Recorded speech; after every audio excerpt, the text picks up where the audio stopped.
What's going on, guys? It is Sunday, June 28th, and today I'm doing another edition of the Breakdowns Long Read Sunday, where I look at and read a piece from someone else. So today I'm going to be reading the excellent Crypto Dollars and the Evolution of Eurodollar Banking by Max Bronstein and Avi Felman. It was written in April, but is honestly one of the best primers on this incredibly important topic that I've come across, so I hope you enjoy it.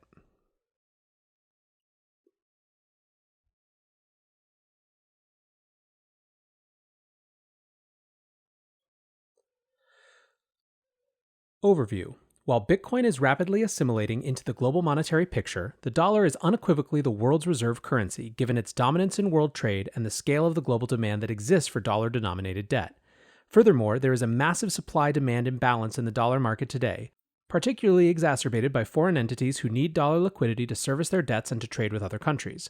Crypto dollars, namely stablecoins and synthetic dollars created through derivative contracts, are uniquely positioned to help service the world's dollar demand and will likely see immense growth in market capitalization as the world looks for easier and more programmable ways of storing, transacting, and financing in dollars. For a technology lauded by enthusiasts as a way to escape the dollar, cryptocurrency might actually do more in the near term to strengthen the dollar rather than to weaken it. In this paper, we explain why. The dollar's ascent. One of the more interesting and before the recent collapse non-consensus macroeconomic theories pertaining to today's monetary system is the Dollar Milkshake Theory. Popularized by Brent Johnson of Santiago Capital, the theory states that since the dollar is far and away the strongest and most demanded world currency, the flood of liquidity that was created by central banks starting in 2008 will inevitably be sucked up by the US dollar and the US economy. The core of the argument is that a global marketplace renders the source of liquidity irrelevant. In the end, liquidity will always make its way to its most productive use, to the place where that liquidity generates the highest return. In this way, the dollar and the US economy are acting like a large milkshake straw through which the world's liquidity is currently being sucked up and reallocated. To accept this theory, first one must believe that the dollar is indeed the world's most dominant currency. To convince yourself of dollar superiority, let's examine the most important demand inputs. First, while the Fed funds rate in the US is at record lows, the central banks of most other developed economies have pegged rates much lower, with countries like Japan and Switzerland currently flashing negative yielding interest rates. Higher relative yields translate into more demand for US debt, which in turn increases future demand for the dollar as those debt needs to be serviced. Which in turn increases future demand for the dollar as those debts need to be serviced. This trend was particularly exacerbated over the last decade because of how crowded most yield earning strategies became. To contextualize just how desperate investors are today, as of March 2020, there was $11.6 trillion in negative yielding debt globally. Second, the US has a much stronger economy than almost all global peers. The US has been home to most of the wealth generated from the recent secular growth period fueled by software and computer innovation, a fact you can confirm by looking at the deviation between the S&P 500 and all other global indices over the last 30 years. Strong returns create demand for the dollar as those assets are primarily traded against the dollar. It's hard to invest in the newest AI startups posting 250x revenue multiples with RMB or the Canadian dollar. Similarly, dollars are the only currency that can be transacted for US treasuries, which are at times one of the most in-demand risk-off assets in the world. Third, much of the world trade is denominated in dollars. Companies in countries abroad will often invoice in dollars, even when dealing with non-US entities, because they find it valuable to transact with the stability of USD. According to Geeta Gopinath, the dollar accounts for 4.7 times its share in world imports and 3.1 times its share in world exports. Lastly, and most importantly, the world's debt is by and large denominated in US dollars. With nearly $60 trillion in dollar-denominated debt globally, there is immense demand to service dollar debt. When it comes to borrowers outside of the United States, the dollar debt burden of foreign entities reached $12.07 trillion in Q3 2019, according to the Bank for International Settlements. While rates were just recently moved to near 0%, an annual interest rate of 1.5% generates over $1 trillion in annual US dollar demand, since by borrowing USD, the borrower is effectively short dollars, meaning they will have to buy back the principal and pay down interest with USD. Since the dollar is so disproportionately used as the world's primary form of debt, any deflationary pressure in the system can quickly cascade. This is exactly what we're seeing now. Dollar debt is now 4 times larger than euro debt and 24 times larger than yen debt, which gives foreign currencies little breathing room when they begin to depreciate relative to the dollar.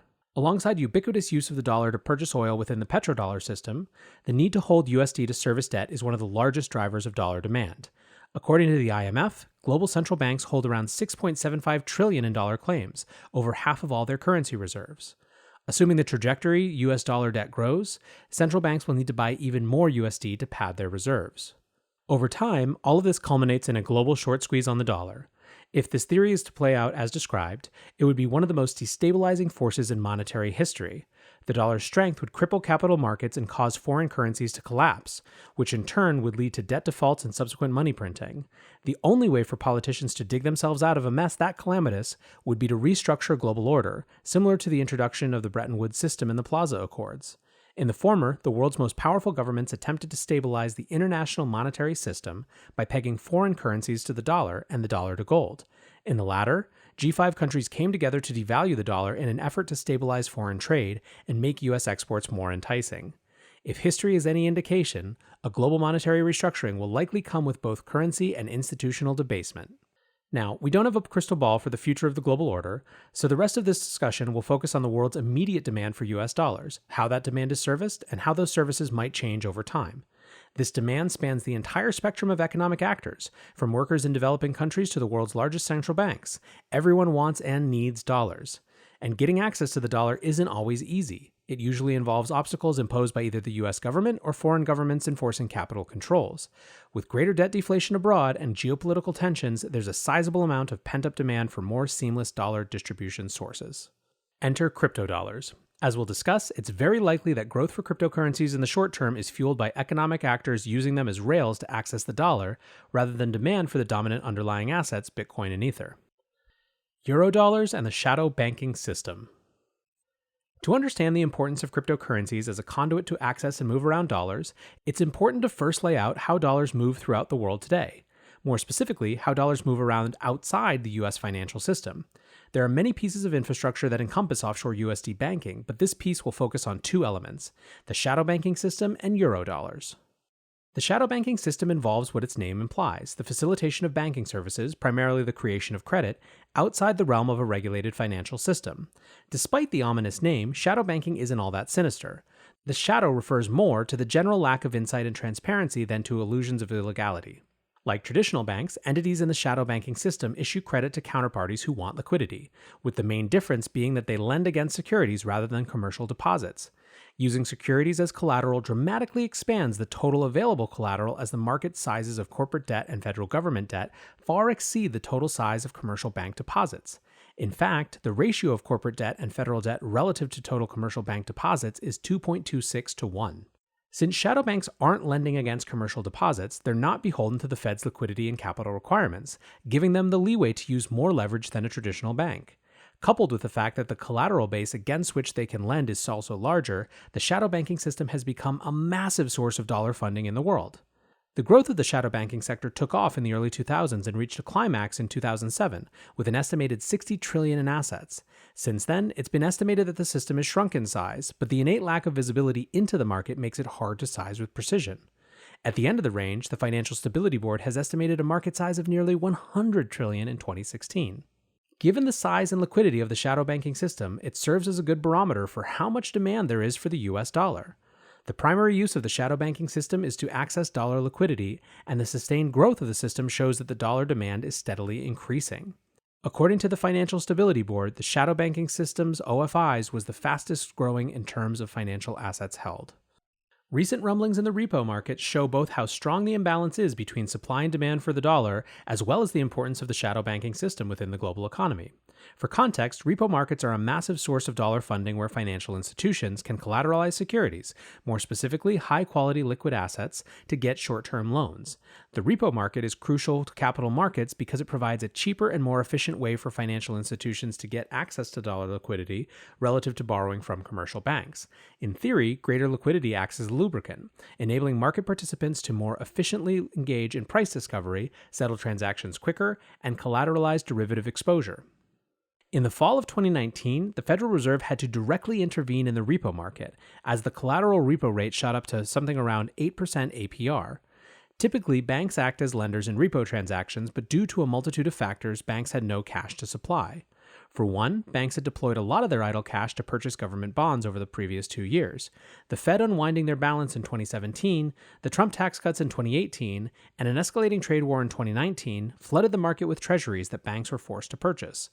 Coupled with the strict reserve requirements enacted post-Great Financial Crisis, banks were so depleted that they couldn't take advantage of an interest rate over 5x what they're earning in the market. Since then, the Fed has continued to try and ease the world's dollar crunch by offering up liquidity to repo markets on the order of $500 billion a day. On to concept number 2, Eurodollars. Eurodollars are dollar-like liabilities that are issued by entities outside of the United States, which includes, you guessed it, shadow banks. Eurodollars can also mean dollars held by US-regulated entities located in foreign countries. For example, when Banco Santander, Credit Suisse, or the Bank of Cairo issue dollar loans or store dollar deposits, they are considered to be dealing in Eurodollars. Eurodollars play the critical role of allowing non-US entities to bank in the dollar without having to deal directly with the Fed or commercial banks. Given the size of Eurodollar deposits, it's quite easy to see how much foreign entities actually want the dollar. According to BIS, there were $4.5 trillion in offshore dollar deposits by the start of Q4 2016, nearly 33% of all M2 money stock at the time. The Eurodollar market is actually so big that the Fed recently began closely monitoring offshore interest rates, with the understanding that foreign funding has a material effect on the Fed funds rate. This similarity in funding costs has only increased demand for Eurodollars, as foreign entities can lend at the same rate as the Fed does. They don't have to be regulated by the US government. The system has gotten so large and liquid that derivatives on Eurodollar lending rates have become the de facto way for global investors to speculate on and hedge changes in the Fed funds rate. The rampant demand for dollar exposure has catapulted Eurodollar derivatives to be the largest products traded on the CME by volume and total open interest. Dollarization and Weaponization. The strength of the dollar is a delicate dance for the United States. A strong dollar can cause consternation for internal U.S. industries that export services and goods to other countries. Some countries, such as China, intentionally depreciate their currency in order to increase the attractiveness of exports and jumpstart industries. In fact, China is a large holder of U.S. debt and a huge source of dollar demand, for the sole reason that they wish to keep their currency low against the dollar to increase exports. From this angle, it may seem the U.S. would not want a strong dollar to compete in the global marketplace. Viewed through a different lens, a strong dollar allows the US to issue debt more cheaply than other countries, since it is the only currency accepted in exchange for treasury bills, one of the world's most in-demand assets. The other side of the issue is political in nature. A strong dollar gives the US a great deal of leverage. Without access to dollar financing, people and governments lose the ability to freely trade with the rest of the world, and are forced to incur high transaction costs trying to convert assets between weaker currencies. Throughout history, the US government has harnessed this economic power to punish foreign enemies, sanctions and tariffs being the most common tools. But more recently, Trump has escalated economic warfare to never-before-seen levels, with sanctions being imposed on Russia, Iran, North Korea, and Venezuela, alongside thousands of other economic actors. The US has also begun imposing sanctions through the SWIFT payment system, a linchpin of global trade today. The exorbitant privileges endowed by the dollar has pushed many global powers to attempt de-dollarization. It's not that the United States could use the dollar as a weapon, it's that they actively use the dollar as a weapon. And as geopolitical tensions rise and the dollar strengthens, the leverage of the United States wields grows even more. Foreign governments, on the other hand, have separate reasons to pay attention closely to the dollar. Citizens of countries with failing currencies do all they can to exchange their local currency into the dollar, a phenomenon referred to as dollarization. This can sometimes come from the government in a top-down fashion, as has happened in Panama and El Salvador, where the dollar becomes legal tender, or through more grassroots movements like in Cambodia and Costa Rica, where citizens elect to exchange dollars for a majority of goods and services. The latter is more contentious because citizens fleeing their local currency destabilizes the government's ability to control economic activity and dampens the currency's network effect. Similarly, dollarization completely destabilizes the monetary discretion of the local state that is being dollarized. Governments have every motivation to stop this from happening, and they do so through a variety of capital controls. While foreign governments have tried to create alternative payment systems or find substitutes like swapping their dollar reserves for gold, the relative value of the dollar continues to grow stronger. Similarly, if we fast forward to a future in which central bank digital currencies are the norm globally, it's easy to imagine that technology will only act as a stronger distributor of dollars to those who demand it. Dollar 2.0. There's a massive supply-demand imbalance in the dollar market today, driven in large part by foreign entities without access to the US financial system. The world increasingly needs dollars to trade and to service massive debt payments, but governments have strong incentives to stymie dollar flows. There's currently a strong worldwide demand for dollars, but it's difficult for individuals to source them. So where do they go? Now, they can turn to networks like Bitcoin and Ethereum, which enable novel ways to acquire dollar exposure that are natively digital, globally accessible, and relatively more seizure resistant. Furthermore, financial services and networks built on top of these crypto dollars give them global distribution and make holding them competitive to traditional fiat methods. In a world searching for more free access to capital, crypto dollars are a unique solution that helps service a lot of this pent-up demand. As such, stablecoins and crypto-backed synthetic dollars should see massive near-term growth as the world scrambles for dollar exposure. Broadly speaking, we can group the different types of crypto dollars into three buckets, two of which are fungible stablecoins. 1. Central dollar-backed currencies. 2. Decentralized collateral-backed currencies. 3. Derivative-backed synthetic dollars. Stablecoins. The most direct way that crypto networks enable dollar exposure is through stablecoins, crypto-powered currencies designed to peg their value to the dollar. The stability of the peg and censorship resistance are, for the most part, inversely correlated. Stablecoins backed one-to-one with dollar collateral held in banks are much more stable, but of course, holders are trusting that the government won't unilaterally seize or tamper with those funds. Tether, or USDT, is an interesting case study because even though news broke that it was likely backed by 77 cents on the dollar, its market capitalization continues to grow, albeit its exchange reacted with volatility. This is a result of the fact that the dollars backing USDT are held in offshore bank accounts, and that the issuing company operates through a very loose corporate structure. At this point, traders have signaled that they believe the operators of Tether are less likely to comply with federal intervention. On the other side of the court are stablecoins like USDC, which operate in a much more federally compliant way. These stablecoins have de minimis volatility, which makes them more suitable for use cases like lending and payroll. The other flavor of stablecoins are backed by crypto collateral, usually in excess of one-to-one, and rely on external stakeholders to keep their price stable relative to some price feed. This version is less stable because it's susceptible to large credit shocks, but on the flip side, it could be harder for a centralized party to co-opt or shut down. Tether, which was the first rendition of a stablecoin, was created in 2014 so exchanges could decrease their reliance on traditional banking infrastructure. Back then, moving fiat in and out of the crypto ecosystem was extremely burdensome, as few, if any, banks wanted to take on the risk of serving a regulatory gray sector. Tether didn't take off until the 2017 boom, when traders and firms began holding USDT on their balance sheets to take advantage of mispricings between exchanges. Over the course of that year, the total market cap of Tether grew from 10 million to 1.4 billion, a 140x multiple. After it was clear that stablecoins had reached product market fit, new competitors emerged. DAI was next in line and actually took the BitUSD model to market. To issue DAI, users put up collateral at least 1.5x the value of the stablecoin they want to issue. The collateral is escrowed in a smart contract that should be theoretically impossible to corrupt, meaning DAI was more seizure resistant than a Tether-like stablecoin. However, the downside is that the over-collateralization burden makes it intrinsically difficult, if not impossible, to scale. Later in 2018, a flurry of USD-backed stablecoins including USDC, PAX, GUSDC, and TUSDC came to market, and competed with Tether in terms of solvency, trust, and with DAI in terms of scalability. At present day, the total market capitalization of all stablecoins stands at roughly 8.2 billion USD, roughly 0.45% of the US dollar monetary base, and 6.5% of Bitcoin's market capitalization. These stablecoins were able to gain such traction for a number of reasons. 1. Their digital nature makes it easy to issue and send them around the world at low cost. 2. Existing exchange infrastructure already had a network effect of users. 3. A new class of financial services was created so that stablecoins could be borrowed, lent, and used as derivatives collateral. Setting up a crypto wallet to send and receive stablecoins is far easier than setting up a bank account, especially for entities outside the US. Similarly, a new breed of blockchain-based financial services has created incentives to convert traditional dollars to crypto dollars for more than just trading, the main incentive unequivocally being dollar yield. Crypto dollars can be lent to money market protocols like Compound, lent to margin exchanges like DYDX, and then used in peer-to-peer to payment applications like Dharma, all while still earning a yield. Stablecoin yields have historically been multiples higher than the Fed funds rate, with USDC rates hovering around 4 to 10% APR for most of 2019. It's also worth noting that crypto dollars themselves are beholden to network effects. As the ecosystem progresses, it's likely that only a handful will grow their monetary bases. Outside of Tether, USDC has become the most dominant stablecoin.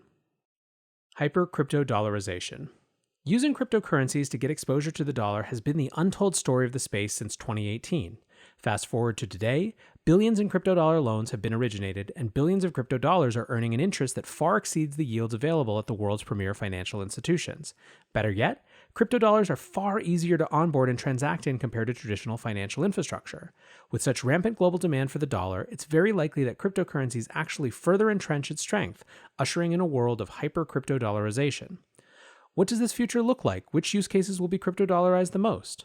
Cryptodollars will grow the most from use cases that actively pull people into the ecosystem away from the traditional world. This generally means use cases that are fraught with high costs, both transaction fees and opportunity cost of holding a different currency, or use cases with a lot of counterparty risk exposure to the government. In more developed economies, yields are positioned to be the strongest driver of demand. While stablecoin lending markets are not completely immune to global monetary policy, continued price appreciation should result in higher stablecoin yields as it's still relatively difficult to move fiat dollars into the crypto world. Price increases typically result in a forward-sloping futures curve, which is one of the largest demand drivers for stablecoin loans as it creates the most liquid arbitrage opportunities. Even with crypto markets selling off more recently, stablecoin yields are multiples above short-term US Treasury bills. Yields become an even stronger accelerant if crypto markets can actually perform well in the midst of a global deleveraging, and stablecoin yields return to about 5% APR. Another use case ripe for disruption is remittances, primarily in countries with strict capital controls. Using Tether as a proxy for the dollar is already becoming commonplace in China, where purchasing more than $50,000 of a foreign currency is illegal. Many OTC dealers who initially began servicing crypto-to-crypto transactions are largely moving their businesses to support both crypto-to-Tether transactions as well as fiat-to-Tether transactions. The remittance market as a whole processed roughly $689 billion USD in 2019, but even more important, it overtook foreign direct investment as the largest source of foreign capital inflow. On average, roughly 5% of transaction value is captured in fees and FX exchange margin, meaning nearly $30 billion of USD is captured by intermediaries. With enough infrastructure, crypto dollars are more than capable of eating into the margins enjoyed by today's remittance providers. When dollar debts come to roost and global currencies begin devaluing against the dollar, it's very likely that governments will do everything they can in an attempt to keep capital from fleeing their countries. Take, for example, Lebanon, where banks began restricting withdrawals and citizens were forced to sell bankers' checks at 30% discounts. To skirt around withdrawal controls, citizens began converting whatever cash they had into Bitcoin and Tether. Similarly, the Central Bank of Argentina began imposing strict restrictions on how much USD citizens could purchase just last year, after the Argentine stock market and the peso fell precipitously. Since some crypto dollars are more likely to be seizure-resistant than traditional fiat notes, it's likely that they're used by citizens to flee their weakening home currency. Final thoughts. Counter to prevailing mainstream narratives, the new alternative financial system being created on top of crypto rails is increasingly assimilating into, if not starting to eat, parts of the traditional world. The unique aspect is that the assimilation doesn't resemble what everyone previously imagined. Dreams of the world ditching their fiat en masse in exchange for cryptocurrencies have been met with the same stark reality facing the entire global monetary system. Everybody wants dollars. Rather than squander the opportunity for ideological reasons, the crypto industry should rally around this dollar scramble to onboard new users. Unironically, it is demand that spurs growth, and that's one area the crypto space has been lacking.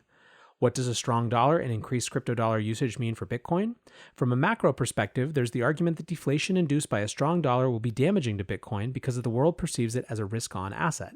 That may be true, but it's important to conceptualize that a strong dollar likely leads to widespread currency debasement, and while the dollar is one refuge, there will likely be increased demand in general for fiat hedges. Even more, servicing this demand will only further prove that financial alternatives exist for everyone, as Bitcoin has all of the features necessary to be the most democratized store of value asset. There's also a strong argument for inflation in the United States. A strong dollar undermines the Federal Reserve's ability to keep the global monetary system stable, which in turn pushes interest rates lower to combat deflation. As MMT takes hold and the US government prepares to play a more dominant role in labor markets, labor costs could rise at the same time assets are buoyed by extra liquidity and foreign asset inflows. Additionally, passive investing has seemingly distorted the structures that help keep markets and reality closely tied, making asset inflows the primary determinant of demand. If the government can issue debt to make sure 401k deposits continue unabated, there's real potential for higher asset prices. In the case we do see inflation, expect crypto dollars to be used as a seamless bridge to non-debasable assets like Bitcoin.